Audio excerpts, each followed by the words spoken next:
Hello and welcome. You're watching Newsx with me, Devika Chopra. Mark Carney, who has won the Canadian Liberal Party leadership vote by a landslide, is now the next Prime Minister of the nation. He has secured 131,674 votes, which is nearly 86% of the Liberals' support. The banker turned politician will now succeed Justin Trudeau as Canada's next Prime Minister. He is expected to be sworn in sometime this week. What's interesting is that Carney has never been elected to public office before. In fact, he is the second Prime Minister in Canadian history without a parliamentary seat.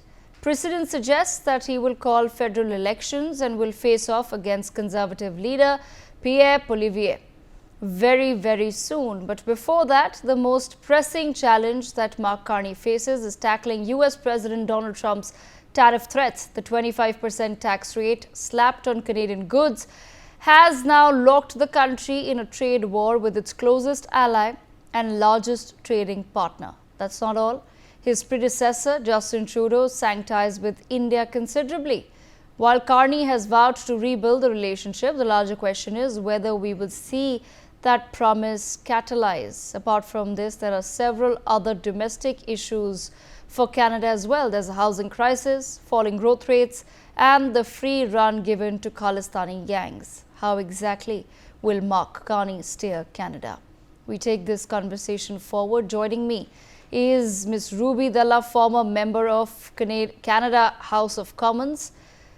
Ms. Dhalla, thank you so much for joining us on the broadcast. I want to begin by asking you, how do you see Mark Carney's selection as Prime Minister, and will he solve Canada's problems? Well, Mr. Carney was just selected hours ago, and only time will tell in terms of his ability to handle the many issues that our country is facing.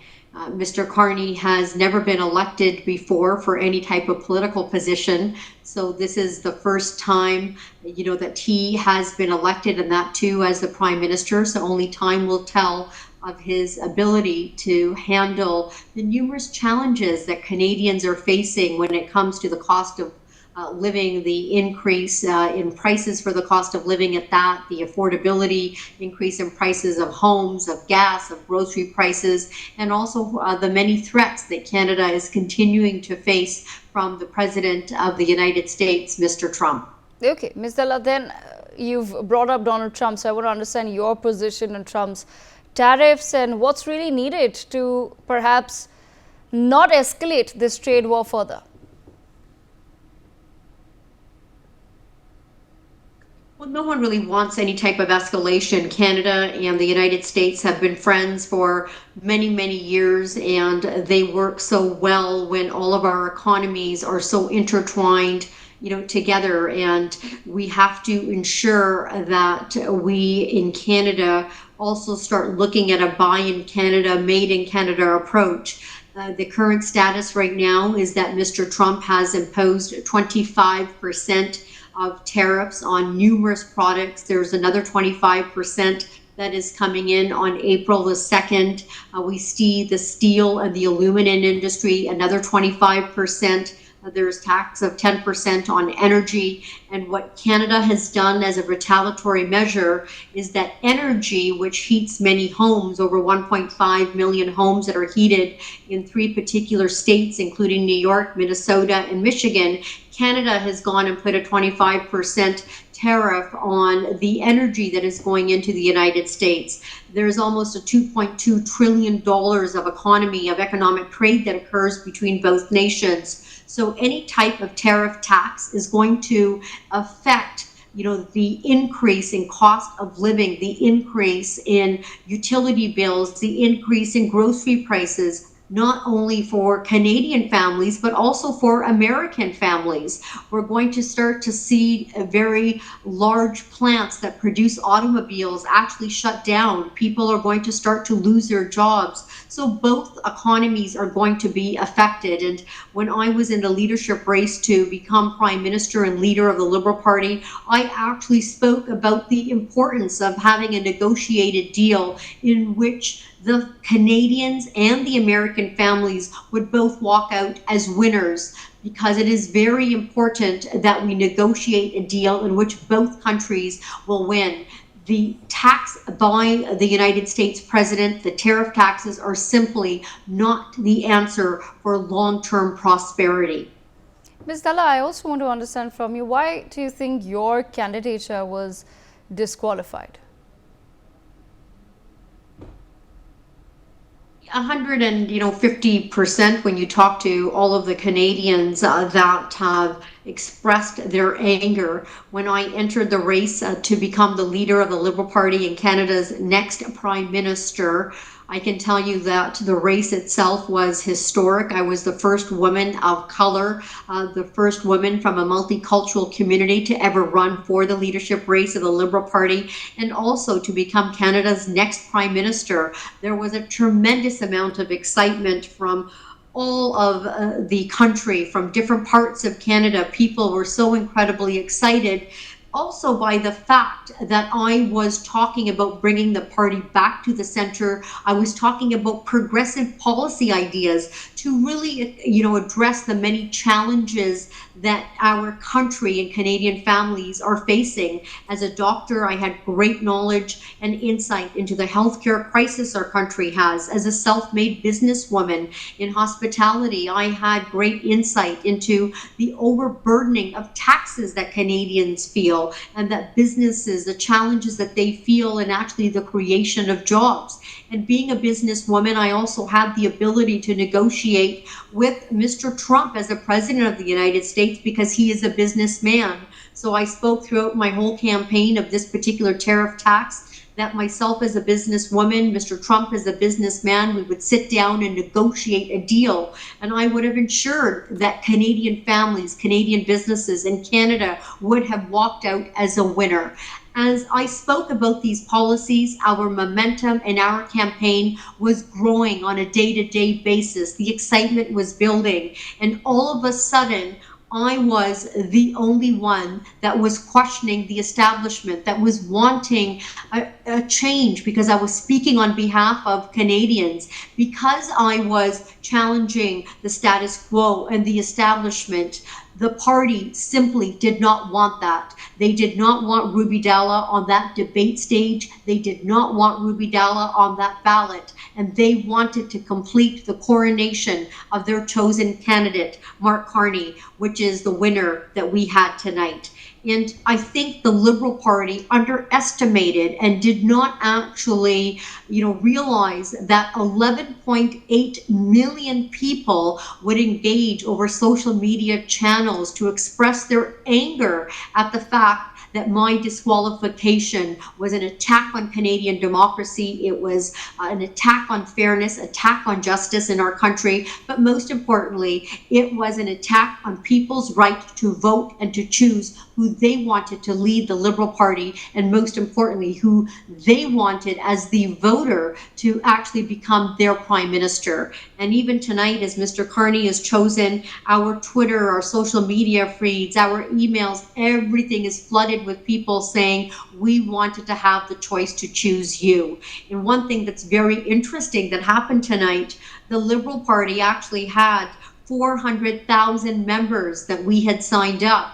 But tonight, only 150,000 people voted for not only Mark Carney, but the other three candidates. So we have 250,000 people that never cast their ballot. So when you think to yourself, if I had been in the race and those people had cast their ballot, I think the outcome tonight would have been very different, and it would have been historic. But okay, Ms. Dhalla, I also want to understand from you, India-Canada ties are currently at their worst, perhaps due to Justin Trudeau squarely.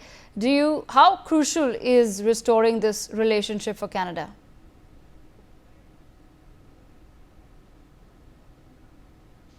I think, first of all, it is very important that any leader and our Prime Minister ensure the protection and the safety of Canadians. But strictly speaking, from an economic perspective, I think given the fact that Mr. Trump's tariff taxes are really going to have a very, very serious impact for Canadian families, Canadian workers, Canadian businesses, and the Canadian economy, it is very important for the Prime Minister to create trade and strengthen those relationships and diversify the trading relationships with other countries in the world. And as you said, Mr. Trudeau did not have a good relationship with India, and I hope that the new Prime Minister is going to reset the relationship, because strictly from an economic perspective, having a positive trade relationship, a very robust trade relationship, an economic relationship with India will help to ensure that our economy can no longer be hijacked or at the mercy of one foreign leader. The other element of it is the very large Indian diaspora that exists here in Canada. It is such a great opportunity for the Prime Minister to be able to utilize the strength, the experiences that the diaspora has to strengthen the trade and the economic partnership with countries like India. Ms. Dhalla, talking about the Indian diaspora, I also want to understand your perspective on concerns that have been raised by India over the issue of Khalistanis and the pro-Khalistani elements being given haven in Canada. I can't really comment on that, because obviously the Prime Minister and those that have the security level of clearance that the Prime Minister and Trudeau did are privy to information that is not available to anyone else. But I can tell you for 100% certain, because I spoke about it during my campaign, that as the Prime Minister or as the leader, I would have ensured that I would have had zero tolerance against any Canadian ever being attacked, for their religious beliefs or for their faith. We are a country that has been built on the very foundation of the hopes and the hard works of immigrants, and I would have zero tolerance for anyone attacking anybody in Canada over any type of religious belief or their faith, which we have had numerous incidents of in the past and previous months. Okay, Ms. Dhalla, my last question to you. Do you see Mark Carney's economic past as somewhere being helpful in navigating through Canada's current economic and housing crisis? There is definitely an economic crisis, in the country. The cost of living has increased substantially. Affordability, for homes, for gas prices, for putting groceries on the table, everything has skyrocketed, and we must ensure that we have proper leadership moving forward, so that not only Canadian families but Canadian businesses can start to prosper. We have to start stimulating the economy. We have to start strengthening our trade relationships with other countries globally, so that our economy is no longer hijacked by one foreign leader, or that we as a country don't invest all of our eggs in one basket like we've done with the United States. So I think that the economic credentials of Mr. Carney on the books look great, but only time is going to tell if he is going to be able to deliver. Mr. Carney is not battle tested or battle ready. This is his first election campaign that he has ever done. And, when I was disqualified, one of the reasons that we heard from various party officials is that they did not want to have me debate Mr. Carney on that debate stage, and they were fearful of the type of questions that I would ask him. They did not want to have anyone have opposing views. So the one, debate in English that Mr. Carney has done, which is during this leadership campaign, it was more like a friendly family group chat amongst himself and the other candidates. When he goes into an election campaign, they're not going to be able to disqualify the leaders of the opposition party, so he will have to debate them. And I think that during that period of time, the skill sets that Mr. Carney has will be coming to light and will be showcased. And I think his economic credentials will only be put to the test based on the decisions that he makes, because as they say, actions always speak louder than words. Okay, all right, Ms. Ruby Dhalla, thank you so much for joining us on Newsx with that perspective. It's great to hear that voice coming in directly from Canada on the latest developments that have taken so far. I take a moment to now bring in our Indian perspective as well. Ambassador Baswati Mukherjee and Patrick Payne joining me on the broadcast. Ambassador Mukherjee, your initial or rather first readings of Mark Carney as he takes over to lead Canada in the next few months before the general elections do take place? Well, he has a lot on his plate, Devika. It's going to be a difficult task for him, very challenging. First of all, there are all these tariffs which have been imposed on Canada by President Trump. There is a lot of pressure from the Americans on various issues on Canada. In addition, the Canadian economy is in a mess, and clearly the outgoing Prime Minister's policy of trying to give extra importance to marginal Khalistani elements has not gone down well with the majority Canadian community, and it has also resulted in a deep fracture within the Indian diaspora, which is an important diaspora in Canada, because most of the diaspora disapproved of this method of using extremist marginal elements in this way, simply because he wanted to hang on to power. In addition, his task of economic reconstruction will be made more difficult and more challenging because of the whole issue of tariffs that he needs to sort out with the Americans and with President Trump bilaterally. Whether he would succeed or not needs to be seen. From what I can see, Canada is a major trading partner of the United States, and these tariffs will have a devastating effect on the Canadian economy. So I think his first task would be perhaps, once he's confirmed, to make a bilateral visit to Washington with a large trade delegation to first sort out the issue of tariffs, and then and only then would he be able to move on with the rest of the work. In addition, he needs to draw Canada back from the extreme left liberal to the center.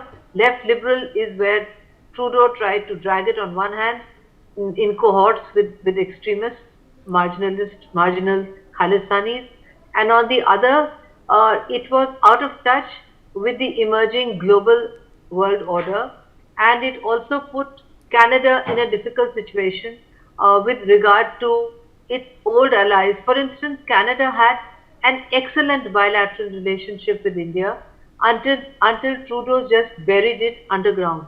How is he going to revive it? Will he be able to revive it at all? Can it ever come back to what it was, let's say, 15 years ago?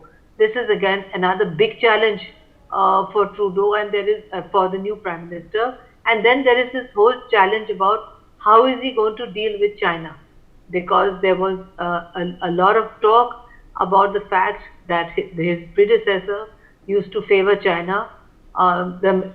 President Trump has a very strong position with regard to China. How is he going to maneuver himself out of that position, Devika? So many questions which he will have to answer over the next few days. Okay, but Ambassador Basudev Mukherjee, at the same time, if by some stroke of genius or a stroke of luck, a Mark Carney is able to bring in some respite as far as the tariff or trade wars is concerned, does that put the Liberal Party in a better position as far as the general elections are concerned? Does that put a Mark Carney in a better position to take on a Pierre Poilievre? I don't think so, Devika. I think they are trailing badly in the polls, but perhaps it would not be such a crushing defeat if he can manage to do something about the tariffs. But right now, according to all popular polls in Canada, the Conservatives are leading by a huge margin. It does not seem to be likely at all. Maybe they could have done better if they had managed to push Trudeau out, let's say 1 year earlier. Right now, it's too close to the elections. There are too many challenges, and the perception is that the liberal ideology has not worked at all for the Canadian economy, which is a major economy, and Canada has also been in some ways threatened by President Trump, who has mocked Trudeau and has called him Governor Trudeau, and imposed these tariffs. So there's also this whole issue that Trudeau has not been able to maintain Canada's self-respect vis-a-vis its largest trading partner and hitherto its closest ally, the United States of America. And this is something which is not going to go down well with the average Canadian voter, is my perception, Devika. Okay, bringing in Pathikrit into the conversation as well. Pathikrit, your initial reading of Mark Carney and some of the statements that he's made vis-a-vis India as well. He has said that we want to rebuild a good relationship with like-minded partners such as India. But what does that really boil down to? Do you think India will be able to take up issues of Khalistan with Mark Carney in the short time that he has in office? Or is that something that India is now probably going to reserve as a conversation with the next actual Prime Minister?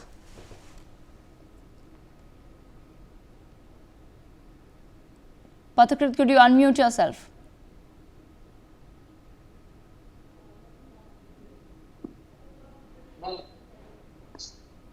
Devika, am I audible now? Yes, go ahead.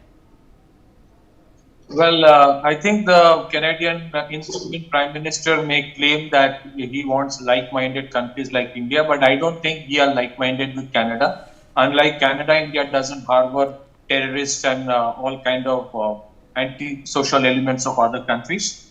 Secondly, I think we are giving too much importance to this inner party election of the Liberal Party. He is just an incumbent Prime Minister for the next 6 months. There's an election coming up. I think among the major countries, nobody cares two hoots about this election, inner party election. So far as this particular person is concerned, if you look at the social media today, many from Canada is terming him as an ultra-left lunatic. So I don't think his policies, so far as India is concerned, so far as Khalistani elements are concerned, so far as basic premise of Liberal Party is concerned, I don't think it is going to change. They will keep on, orbiting around the core principles they believe is right.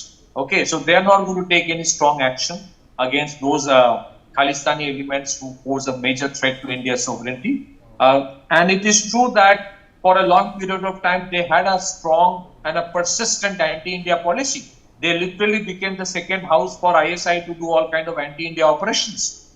And just because today the United States have imposed a lot of tariff, threatening them with a lot of other things, just because of that, if they want to maintain relation with India, then I think India is not stupid to fall into that trap. Yes, we can have good relation with them in terms of trade, but it cannot be business as usual with Canada unless they change their basic premise. And also today, Canada has been termed as the 51st state of United States by Donald Trump. He calls Trudeau as the governor of Canada simply because Canada has always behaved like the 51st state of United States on several issues, including the issue of Khalistan, including the issue of harboring radical extremist elements. They have been a lackey of the deep state of United States. They have exactly done what the United States have asked them to do. So today, if they are in a trap, suddenly they realize that their sovereignty might be at stake. So I think yesterday Donald Trump talked about changing or altering the demarcation of the border. Let them face it. And I think this is purely a Western world Anglo-Saxon problem that they have. Let them deal with it. As it is, Canada has been always an overhyped country, and I personally strongly believe it as an analyst, because in no way it deserves to be part of G7. It was purely because of the color of the skin. It is purely because of the Western Hemisphere's Anglo-Saxon lobby. So if they have their own share of problem today to deal with, let them deal with it.